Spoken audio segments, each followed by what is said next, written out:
What's going on, everyone? It's RZ over here at Bukugames, and today I'm here with yet another devlog for Cursed Kingdom, our newest game coming to PC and mobile devices. Now, we've been spending a lot of time working on Cursed Kingdom, but one of the most important pieces of any board game, whether it's digital or whether it's something you're playing physically, is the map system. You kind of got to know what spaces you're going to land on and get a view of the board, where your opponents are at, things of that nature. You're going to need to be able to see that, and we have three distinct things we're going to be going over concerning our map system today. I'm going to be showing you each of them and explaining a bit about them. Now, just a forewarning, all of this stuff is a work in progress, so again, make sure that you leave comments or anything that you may find, but be aware that we may already be working on it, such as quality of life things or things you're like, hey, why isn't this already like more clear to the user or something like that, and we may be able to have a discussion with you guys about it. But without further ado, let's hop over to Unity and I'll show you guys all about the map system in Cursed Kingdom. Alrighty guys, so we're over here in Unity, and the first portion of our map system that I want to talk about is the overhead map. Now, overhead view in a lot of games, some games may just be all about overhead view, but in board games specifically, think of it like you're looking down on the table that you are playing the board game on. You're seeing an overhead view of the entire board and what all is on there. So, with a simple push of a button, you can actually enter overhead view, and you can go away from overhead view by just pressing the same button again.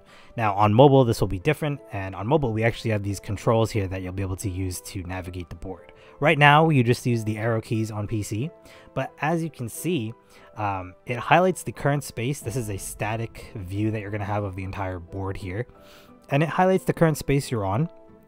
As you can see on the bottom right here, it's like highlighting the space, and you can use the arrow keys to move around, and it will highlight each space as you're going through it. The cool part about overhead view is that on the left here, you'll see that it actually tells you the name of the space and what it does. Some spaces may have multiple effects on them. For instance, here at the alchemic disaster space, it tells you a little description about the space. You lose 2 health and you draw a movement card, and it actually tells you here by little icons what they do. Now each space actually does have icons on the bottom right of them to indicate what they do, but they don't give you the specifics. So you'll know that this icon, the first icon on the left here, is about losing health, but you don't know how much health you're going to lose when you land on the space. Same with drawing a movement card. You know you're going to draw a movement card, but how many movement cards will you be drawing? So that's why overhead view is pretty cool. You can get a look around the entire map and just get a good idea of all the spaces, and once you press the button you can go right back to where you are and it snaps right back to your character. So that's a little bit about overhead view. So the second aspect of our map system that I want to talk about is called ground view map.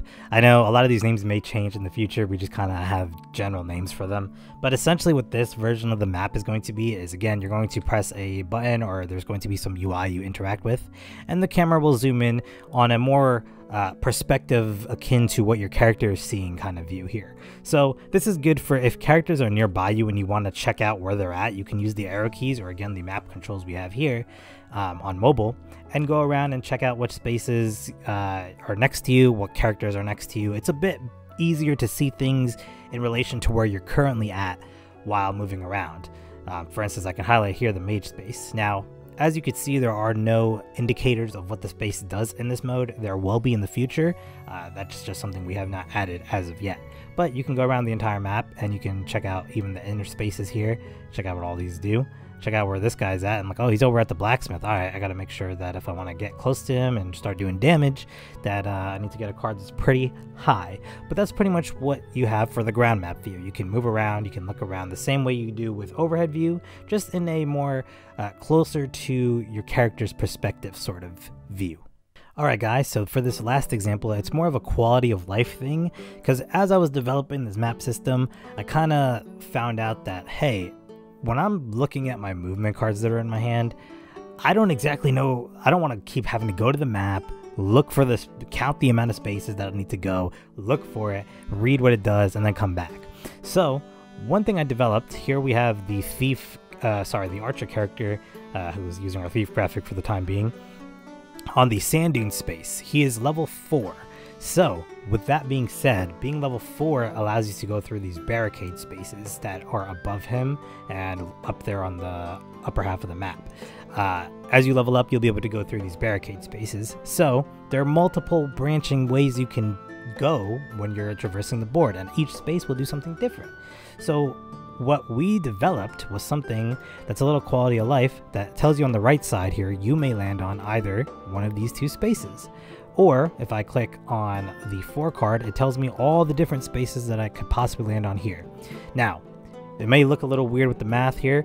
That's because barricade spaces and direction spaces do not take away from your movement count. They're kind of just spaces that you pass over and go through. So if we were to do the math here, a movement card of 4, I would skip the barricade space. You would go to take aim, arrow sharpening. You would go to the direction space, and then which would skip, and then you would go to sniping point, and accuracy up would be your 4th. That's why accuracy up here is an option. Same thing with these other ones. But you know, you see the little images here, and you see the actual what they're talking about, but you don't actually know what these spaces do. So one thing that's cool is if you click on the image, it'll actually go into ground map view and pull you right over to it. And if you click any of the other images, it snaps right to them, and you can use your cursor and go right back. We have a little bit of bugginess with our cards and how they're rendered right now, but this guy does still have his cards halved. So if I were to use 4, you'll notice here that as I choose my direction, when I have to choose my next set of directions, the amount of choices actually do change. So now I can only go to the conference room and accuracy up. Supply is no longer an option. So based on where I move here, I'll go to those spaces. So it actually updates in real time and lets you know where exactly you're going to land. So here I landed on accuracy up. I draw 2 support cards, and there we go. So essentially, that is the map system in a nutshell. We have 3 components to it right now, but we are definitely adding on to each of those components, and there may be potentially more. I like the fact that as I was developing this, I found that it was a little bit annoying to have to keep swapping back and forth. So instead of just scrapping everything, I decided to make a quality of life improvement to the map system, so that way when you're selecting your movement cards, you can actually see where you're going and where you're going to land. And it's not perfect. There are still some glitchy parts to it, as you saw there, but it's a work in progress, and it's something that I'm pretty proud of. So a lot of board games do things like this in this day and age, and it does not take away from the strategic aspect. It's not like, oh, there's the quality of life thing, so the game's going to be too easy now. You still have to pick where you're going to land. You still have to know what the spaces do at the end of the day. You can read all you want, but if you don't understand what they're doing and essentially lean those into your strategy, you're not going to be able to take down your opponents, and you're not going to be the last one standing. So you still have to take into consideration a lot when using the map system. It's just a tool that can help you on your journey with Cursed Kingdom and playing against your friends and foes. So with that being said, I don't think I'm going to let this video drag out much longer. I've been RZ, and I'm over here at Bukugames continuing to work on Cursed Kingdom. I'm glad that I could give you guys another devlog, and let me know what you guys want to see in the next one, or in general, just leave any feedback or comments that you had on this devlog. With that being said, I will catch you guys on the next one, and remember guys, if it's not fun, it's not worth it. I'll see you guys later.